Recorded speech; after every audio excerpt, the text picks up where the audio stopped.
এটা 1 নম্বর গেটে পার্ক করলাম। এরপরেও আছে টোটাল 4খানা 5খানা গেট আছে।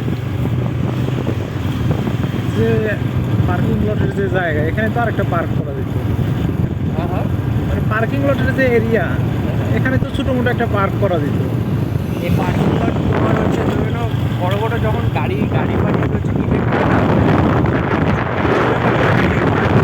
রেন্টে নেয়, রেন্টে এনে পুরো সাজিয়ে ফাংশন হয়।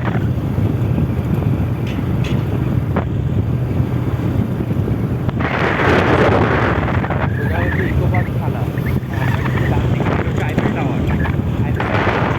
হ্যাঁ,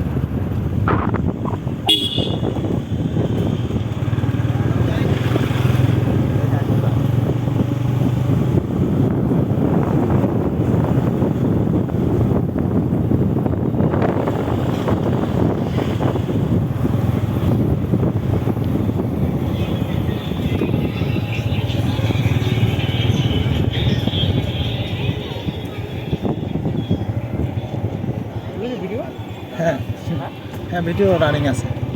এবার ডান দিকে দেখো, এটা হচ্ছে ঝিল।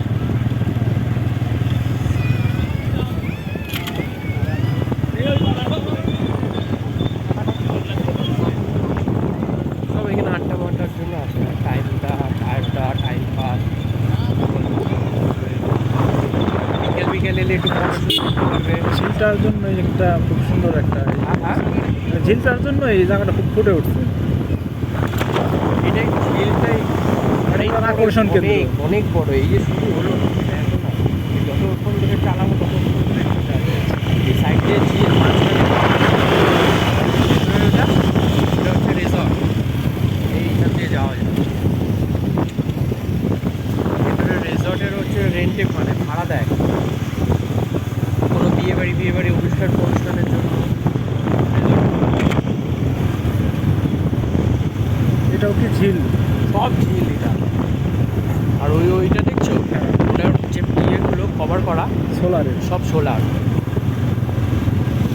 এটার নাম কি সায়েন্স সিটি না? না না না, এটা ইকো পার্ক।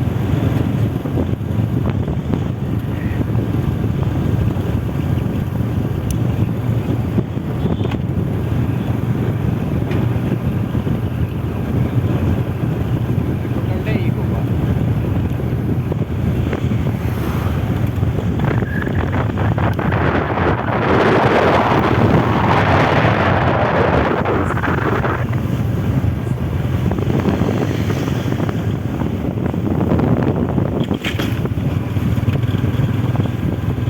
এরিয়াটা অনেক বড়।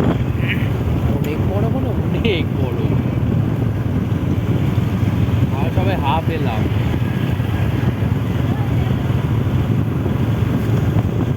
এটা অ্যাকচুয়ালি কিন্তু ইকো পার্কের আউটসাইড, মেন পার্কের ভেতরে। হ্যাঁ, মেন পার্ক ভেতরে অনেক জায়গা। ভেতরে তুমি সব পাবে দেখতে। তুমি হচ্ছে কী বলে তোমার তাজমহল থেকে শুরু করে সব পাবে এই একটার ভিতরেই। এই একটার ভেতরে।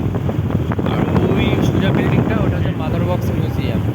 মাদার বক্স মিউজিয়ামের মধ্যে তোমার নরেন্দ্র মোদীর হচ্ছে মূর্তি আছে, তারপর হচ্ছে হলিউডের হচ্ছে অ্যাক্টার্সদের মূর্তি আছে, বড় বড় ব্যক্তিদের হচ্ছে স্ট্যাচু আছে ওর ভেতরে। আমরা দেখলাম কোথায় ছিলাম, ওই মাথায়। বিশাল এরিয়া। বড়।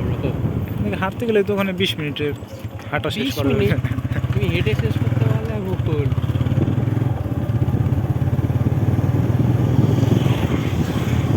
ধামসা দেখছো, ধামসা লেখা। হ্যাঁ, ধামসা অ্যাকচুয়ালি একটা রেস্টুরেন্ট। আমরা চতুর্থীর দিন খেতে এসেছিলাম রেস্টুরেন্টে। ওপেনিংয়ের খেতে এসেছিলাম ওই রেস্টুরেন্টে। এরকম আমাদের হচ্ছে পুরনো আদিবাসীদের দিয়ে সাংস্কৃতিকের হচ্ছে ভেতরে যেতে হয়, একদম সোজা শুটকি মাছের বাটা পাওয়া যায়।